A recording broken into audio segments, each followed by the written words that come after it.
May lock yan. May lock. Sa loob? Yun sa labas.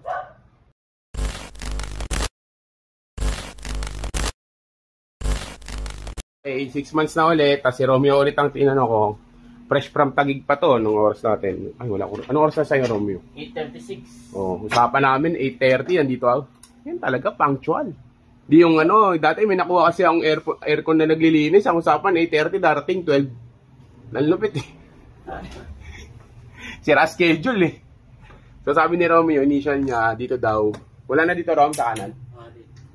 Dito. Wala lang hangin? Hangin. O, yung kanan daw, walang hangin. Ganun talaga yun. Check-in muna niya. So, sold naman. Kaya mas maganda palinis nyo. 3 months or 6 months. Kasi pag di kayo nagpapalinis ng aircon ng ganyan, asahan nyo yung bill nyo, tataas yan. Kasi barado, pipilitin ng motor tsaka ng condenser palamigin. Pero madumi na. Kahit maglinis kayo ng filter. Ayun, yung filter ko hindi ganun ka nanggigita daw. O, diba? Kaya pala malinis na dito, Romeo, kasi barado na ano.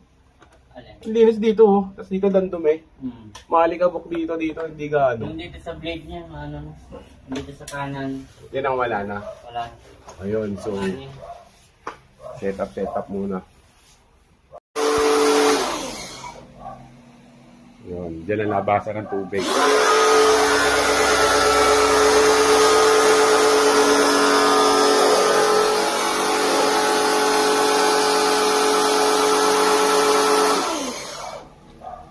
Parang mas maganda ngayon yung ano mo, yung cover. Oh, medyo malaki. Kasi sobrang ano yun. Bahay na bahay dito. Pasok na pasok.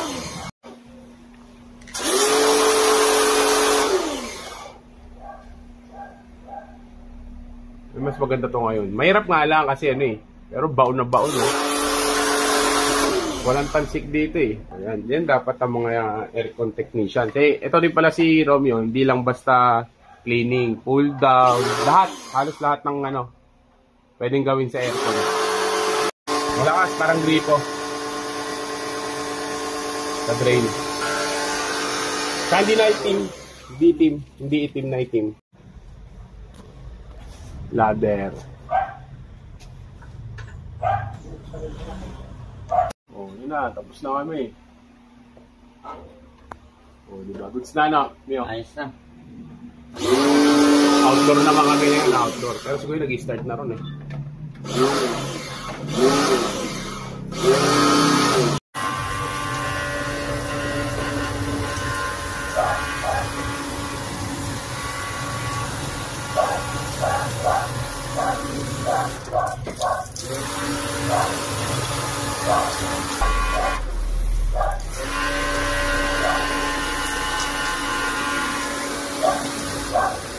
Oh, madumi eh, no? Dito. Ayan, bubugaan na lang yung pader mamaya.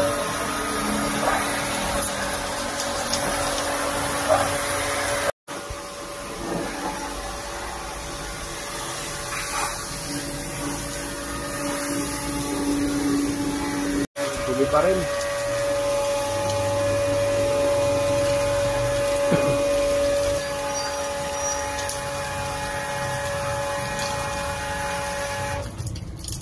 Kaka-pull down lang nito 6 months ago, pero yan, madumi na ulit.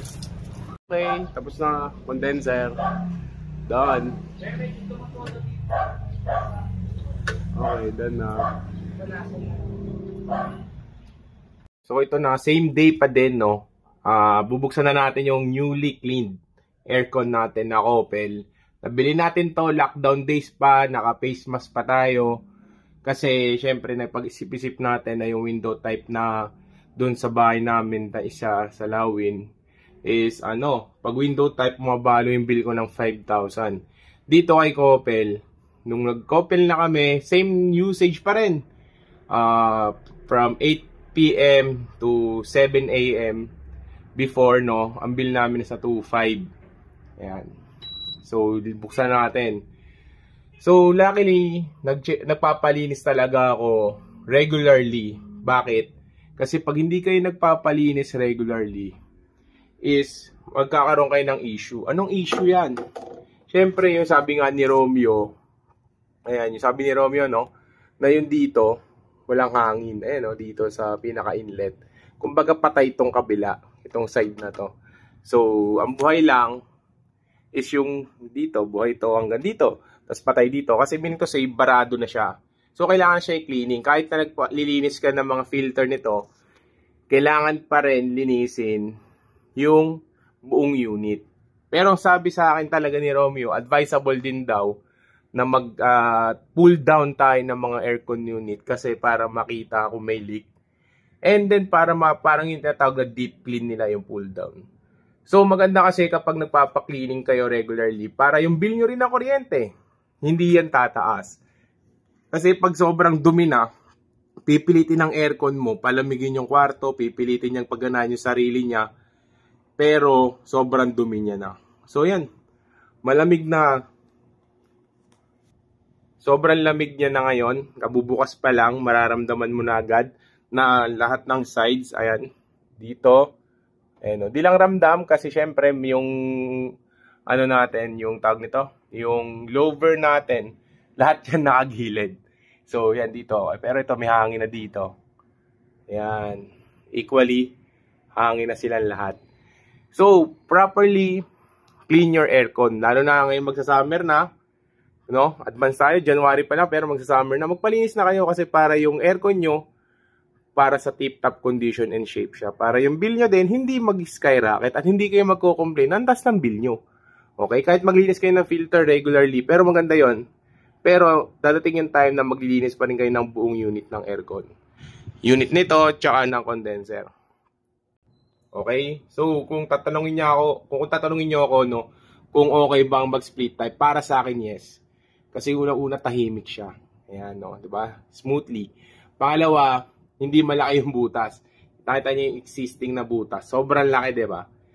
Yan. Sa inyo mga pros and cons natin. Sabihin ko na sa inyo, pag naka-split type kayo, yung butas niyan talaga is gabilog lang para lang magpasok yung ducting sa likod tsaka yung yung drain. Yun lang yun. Tsaka yung para sa condenser. Tapos pero pag yung gantong window type naman sobrang laki talaga ng butas na kailangan yung butasan sa pader nyo tapos maglalagay pa kayo ng braces. Ito naman, ang cons lang naman ng pagkakaroon ng split type na aircon is yung medyo mahal yung kanyang cleaning fee. Kasi nga syempre dalawa yung nililinis na yung unit na to, tsaka yung condenser. Pero para sa akin, mas matipid to. Considering na 1.5 HP tong aking Coppel Super Inverter. Okay? Ang nagtatanong kayo, baka tanongin nyo na sa akin. Ano ba yung settings ko? Yan lang. 25. Tapos sa remote, yan. Naka-auto lang ako. May nagsasabi na dapat daw na nakaano tayo, yung isang option nito, pero di ko ginagawa. Cool lang, 25 degrees tapos auto. Pero kung nahihinaan kayo sa auto, laksan nyo yung fan. Pero kasi syempre ang aircon, kailangan lang yan, tamang lamig lang, hindi sobrang lamig. Pero well, kanya-kanya tayong trip sa buhay. Pero yun lang ang aking tip. Kaya mababa ang bill namin, papakita ko rin sa inyo yung bill. So yan, wala, di ko na makita yung bill namin. Pero nagbawas ng bill kasi nga syempre malamig kasi nga December, January. No? Pero para sa akin, sulit ang magkaroon ng isang split type. Medyo mahal nga lang, pero worth it naman pag nagtitipid kayo ng kuryente. Okay, yun lang. Shoutout kay Romeo Serbillion. Kontakin nyo siya. Kasi siya naglilinis ng mga aircon namin dito. Sa OP, sa bahay ng nanay ko. Siya lang ang pinapahandle ko ng mga unit kasi trusted ko yan. Mahirap pahandle sa iba. Pag may nasira, sasabihin kasalanan mo. Hindi ko na name drop yon, pero blinak pa ako sa FB noon at sinisi pa ako, di ba? Romeo Serbillion, yun yung aking nagtagalinis ng aircon. Trusted.